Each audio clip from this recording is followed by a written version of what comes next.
মানে আমি কি বলবো বলেন, এই মুহূর্তে এখনো বাংলাদেশের রাজনীতিতে রাইট নাও আমরা যে অবস্থানটা দেখছি, প্রস্তুতিগত, লজিস্টিক্স, রাজনৈতিক নেতৃত্ব, ভোটারদেরকে কানেক্টিভিটি করা, তো সবকিছু মিলিয়ে সবচেয়ে বেশি অগ্রগামী দলটির নাম হচ্ছে জামাত ইসলাম। যদিও নির্বাচন নিয়ে তারা অনেক ধরনের কথা বলছেন, কিন্তু সারা বাংলাদেশে সবার আগে 300 আসনে কিন্তু তারাই প্রার্থী দিয়েছেন। অপরদিকে বিএনপির এখনো এগুলোতে খবরই নাই। আপনি দেখেন জাতীয় নির্বাচনের খবর নাই, কিন্তু জামাতের প্রস্তুতিটা দেখেন যে তারা কোন লেভেলে চিন্তা করে।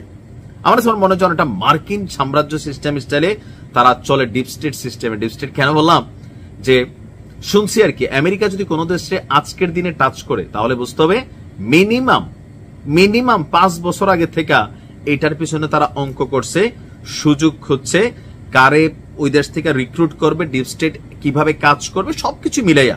আপনার কাছে হুট করে এসে তারা পুট করে কাজ করে না। জামাত অনেকটা এই গতিতে আগাচ্ছে। কেন বললাম, এবার আসেন। উপজেলা নির্বাচনের কোনো খবর আছে?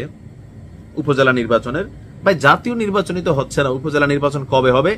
উপজেলা নির্বাচনের কোনো তারিখ না থাকলেও ইতিমধ্যে ফেনীর সোনাগাজীতে উপজেলা পরিষদ নির্বাচনে মোহাম্মদ আব্দুর রহিম যিনি আছেন তাকে উপজেলা চেয়ারম্যান এবং মাওলানা মোহাম্মদ মোস্তফাকে ভাইস চেয়ারম্যান প্রার্থী ঘোষণা করে দিয়েছে ফেনী জেলা জামায়াত ইসলামী।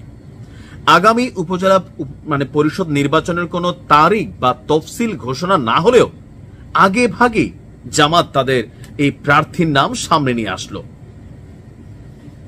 ঘোষণা অনুযায়ী সোনাগাজী উপজেলায় চেয়ারম্যান পদে ফেনী জেলা জামায়াতের সেক্রেটারি এবং ইসলামী ছাত্র শিবিরের সাবেক ফেনী জেলা সভাপতি মোহাম্মদ আব্দুর রহিমকে উপজেলা চেয়ারম্যান প্রার্থী এবং সোনাগাজী উপজেলা জামাতের আমির মাওলানা মোহাম্মদ মুস্তফাকে ভাইস চেয়ারম্যান প্রার্থী করা হয়। গতকালকে জেলা শহরে দলটির এক সমাবেশ থেকে এই ঘোষণা আসে।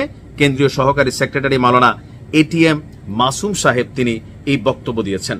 এখন কেন আসলে এত তাড়াহুড়া বা এত আগে থেকে প্রস্তুতি?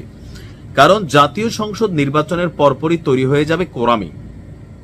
এখন জাতীয় সংসদ নির্বাচনে বিএনপি পাশ করবে নাকি জামাত পাশ করে ক্ষমতায় যাবে, এটা কিন্তু এখনো পয়েন্ট অফ কনফ্লিক্টে আছে।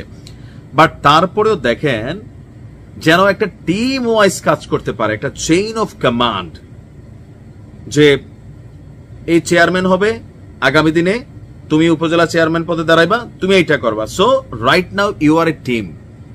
যেমন ফেনীতে যিনি জামাতের এমপি প্রার্থী আছেন, এখন সেখানে একটা অলিখিত উপজেলা চেয়ারম্যান প্রার্থী আসছে জামাতের, তারপর হচ্ছে ভাইস প্রেসিডেন্ট আসছে, ভাইস চেয়ারম্যান আসছে, এবং কি লোকাল চেয়ারম্যানের নামও আসছে।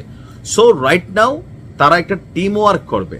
আর এই টিম ওয়ার্কের এখনকার ফায়দাটা হবে জাতীয় নির্বাচনে জামাতের যে এমপি প্রার্থী আছেন তার জন্য। এর পরবর্তী সময় তিনি আবার উপজেলা চেয়ারম্যান হিসাবে যাকে মনোনীত করে রাখা হয়েছে অলরেডি, তাকে সাপোর্ট করবেন, তাকে ব্যাকআপ দিবেন, তারা আবার চেয়ারম্যান, মানে একটা চেইন, যে টোটাল সিস্টেমটাতে তারা এন্ট্রি নিতে চাচ্ছে। কারণ এমপি যদি হয় বিএনপির, উপজেলা চেয়ারম্যান যদি হয় জামাতের, এখানে কাজের উন্নয়ন হবে না। এটা আওয়ামী লীগের ট্রেন্ডটাতে কিছুটা ন্যারেটিভ তৈরি করছিল যে একই দলের এমপি উপজেলা চেয়ারম্যান মার্কা এই কারণে দিছিল, যদি সবাই একটা দল থেকে হয় তাহলে সেখানে কাজের ধারাবাহিকতা সুন্দর থাকে। আসলেই কিন্তু থাকে যদি সৎ হয়। কিন্তু আমরা তো ভাই অসৎ মানুষ, আমরা চোর বাটপার, আমরা চুরি করব, আমরা পাবলিকের টাকা মাইরে খাবো, জনগণের যেই বাজেট আসবে রাষ্ট্র কর্তৃক সেই বাজেট আমরা গিলাটিলা খামু। তো সেই কারণে হচ্ছে কি যে এই পজিটিভ জিনিসটাও কিন্তু নেগেটিভ হয়েছে। মানে এখন জামাতেরই যে মহাপরিকল্পনা আপনি দেখছেন, জামাত নিয়া আপনি কই আছেন এখন পর্যন্ত? বিএনপি তো এখন পর্যন্ত তাদের এমপিদেরকে চিহ্নিত করতে পারে নাই, কারণ এক আসনে যেহেতু বড় দল, একটা হিউজ পরিমাণ ওয়ার্কার আছে তাদের, এবং কি ক্যান্ডিডেটও আছে। সো এই সিচুয়েশনকে হ্যান্ডেল করতে কি পরিমাণ মানে কাঠখড় পোহাইতে হবে। এরপরে আছে ধরেন পোল্টি মারা, যে দল থেকে আমি এত বছর শ্রম দিলাম, আরে হ্যাঁ ধরেন 15 বছর জেল খাটলাম, মামলা খাইলাম, জাতির জন্য কাজ করলাম, দলের জন্য এত কিছু করলাম, আমিই তো যোগ্য। তো এই সেন্সে যখন সবাই যাবে, এক এলাকাতে তো একজনই নমিনেশন পাবে, তো সবাইকে তো দেওয়া সম্ভব না। বাকিরা গোসা কাজ করবে, বিদ্রোহ করবে, কেউ স্বতন্ত্র হবে, কেউ তলে তলে ভোট কাটবে, কেউ জামাতরে দিয়া দাও। জামাত 10 লাইন আগে দৌড়াচ্ছে, বোঝা যাচ্ছে যে রাজনৈতিক ভাবে এটা একটা, আমি আশ্চর্য হলাম যে কোথায় থেকে কোথায় চিন্তা করতেছে। That's politics. আপনাকে গোছালো কাজ করতে হবে। দেখা যাক জামাতের এই পরিকল্পনা কতটুকু কাজে দেয়। ভালো থাকুন।